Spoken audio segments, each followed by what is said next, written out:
Susana dijatuhi hukuman mati atas tuduhan berbuat serong. Maka berserulah Susana dengan suara nyaring, Allah yang kekal, yang mengetahui apa yang tersembunyi dan mengenal sesuatu sebelum terjadi. Engkau pun tahu bahwa mereka itu memberikan kesaksian palsu terhadap aku. Sungguh, aku mati meskipun aku tidak melakukan sesuatu pun dari yang mereka dustakan tentang aku. Maka Tuhan mendengarkan suaranya. Ketika Susana dibawa keluar untuk dihabisi nyawanya, Allah membangkitkan roh suci dalam diri seorang anak muda, Daniel namanya. Anak muda itu berseru dengan suara nyaring, aku tidak bersalah terhadap darah perempuan itu.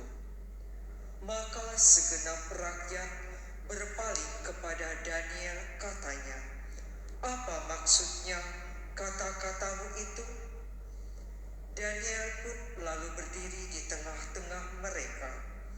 Katanya, demikian bodohkah kamu, hai orang Israel?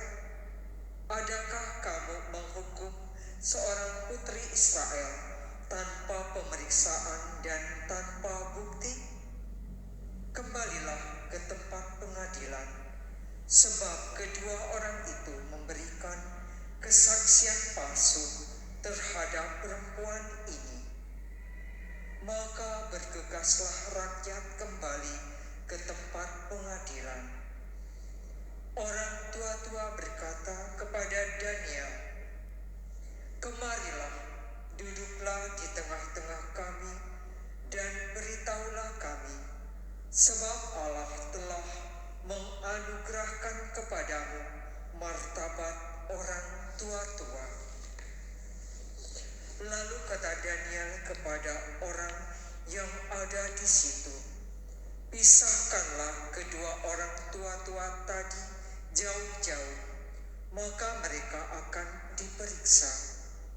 Setelah mereka dipisahkan satu sama lain, Daniel memanggil seorang di antara mereka dan berkata kepadanya, hai engkau yang sudah beruban dalam kejahatan, sekarang engkau ditimpa dosa-dosa yang dahulu telah kau perbuat, dengan menjatuhkan keputusan-keputusan yang tidak adil, dengan menghukum orang yang tidak bersalah dan melepaskan orang yang bersalah, meskipun Tuhan telah berfirman, orang yang tak bersalah dan orang benar janganlah kau bunuh.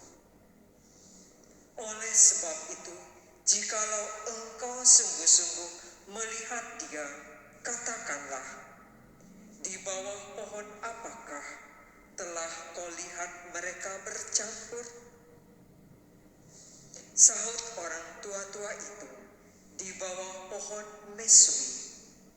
Kembali Daniel berkata, baguslah, engkau mendustai kepalamu sendiri, sebab malaikat Allah telah menerima firman dari Allah untuk membelah engkau.